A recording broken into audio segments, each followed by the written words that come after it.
Shabbat Shalom, nous allons terminer le Chumash Bereshit, Parashat Vayhi, et nous allons expliquer un épisode encore un petit peu difficile dans la Parasha, celle de la bracha de Menashe et Ephraim. Vous savez très bien que Yitzhak et Ishmaël étaient les enfants de Abraham Avinu, ils étaient bien différenciés. Esav et Yaakov étaient très bien différenciés. Ça a causé, tout ce que ça a causé, la mésentente entre les frères. Yosef et ses frères, ils étaient différenciés, ça a causé une grande mésentente. Et nous voyons, de nouveau, Yaakov va venir refaire cet épisode dans les enfants de Yosef, de nouveau différencier Ménaché et Ephraim. Ce que nous allons refléter, c'est pas pourquoi il a fait cet acte, parce que ça va être très long, mais nous allons refléter surtout comment il aurait vu Yaakov avait dans un laps de temps qu'Ephraim était plus important que Ménaché. Quel était le reflet? Pourquoi finalement Ephraim peut être mieux que Ménaché? C'est sûr, il ressort de tous les écrits de Midrashim que Ménaché était très religieux, très positif, Ephraim était très positif, sinon il aurait venu que Ephraim. Donc finalement, il était bien. On ne pouvait pas dire que Ménaché n'avait pas une suprématie, d'abord il était le Bechor, mais il avait aussi des avantages. Il était doué pour soutenir la Torah. Donc il fallait le mettre, si jamais tu veux le dévaloriser, mets-le à ta gauche. Mais mettre le premier à sa droite, le deuxième à sa gauche, et intercepter les doigts, c'est vraiment vouloir insinuer quelque chose. Donc nous voulons au moins comprendre comment Yaakov a vu la suprématie de Ménaché et Ephraim.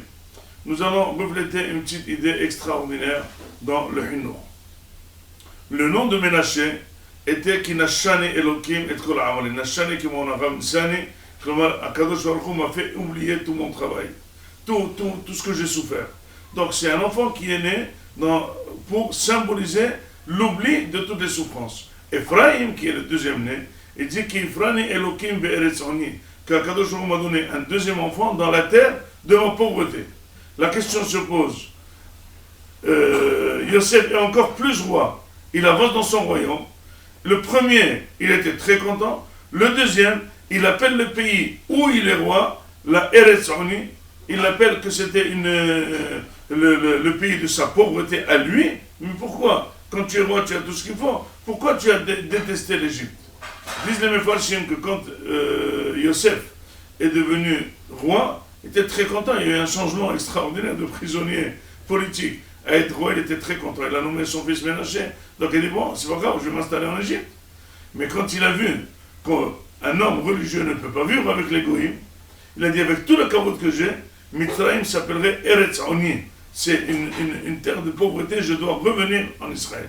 Dit le Sefer Peri à Lebanon, un enfant qui est éduqué dans une ambiance où tout va bien, on est très bien en Égypte, eh bien, c'est quelqu'un qui aimera plus le matériel, c'est quelqu'un qui sera attiré par le matériel, c'est quelqu'un qui aimera le kavod, et c'est ça Ménaché. Ephraim, tout de suite, Yosef a changé d'attitude par rapport à l'Égypte, et il se sent déjà étranger en Égypte. Il aspire à aller en Eretz Israël. Il appelle l'Égypte Eretz Oni. Quelqu'un qui a été éduqué ou dans une ambiance où la ruhniyut, la spiritualité prime, eh bien, ça inspire. C'est la même maison, c'est les mêmes enfants, c'est les mêmes parents, mais l'ambiance où on fait grandir les enfants n'importe pas ce qu'on dit aux enfants de faire. Souvent, un papa dit à son fils, va à la yeshiva, mais finalement, il voit que son fils, il voit que son père, il préfère l'argent, il préfère les affaires. Il dit, papa, je vais aller à la yeshiva, ou je vais apprendre à faire des affaires, parce que moi, j'aime être comme toi. Quand quelqu'un il éduque ses enfants, il doit savoir que ce qu'il véhicule à ses enfants, c'est pas les idées dites, c'est pas les idées exprimées, c'est les idées vécues. Yosef a vécu dans un stade avec Ménaché, un stade qui aimait l'Égypte, et Ephraim, il n'aimait pas l'Égypte. Ephraim, automatiquement, il est né plus spirituel. Nous allons voir ça après 400 ans, que Ménaché, il a dit, c'est pas la peine de rentrer en Israël, j'ai beaucoup d'argent, je préfère être en dehors d'Israël. Et Ephraim, dit le Navi, Haben yakil Ephraim im yelet sha'ashu'im. Moray Barabotai. apprenez. Ne pas dire quoi faire aux enfants, vivre ce que vous voulez que les enfants vivent. Je suis certain que l'ambiance voulue, qui est vécue par les parents, qui est aimée par les parents, qui est aspirée par les parents, qui est inspirée par les parents, c'est vraiment l'ambiance qui va être véhiculée. On peut être sûr que c'est ce que vont faire les enfants. C'est pour ça que Yaakov était certain, dès qu'il a demandé les noms, que Ephraim était mieux que Ménaché. Mais pour ne pas le dévaloriser, puisque Ménaché a aussi sa valeur, il les a laissés un à droite, à sa gauche, mais il a permuté ses mains pour valoriser cette suprématie spirituelle d'Ephraim.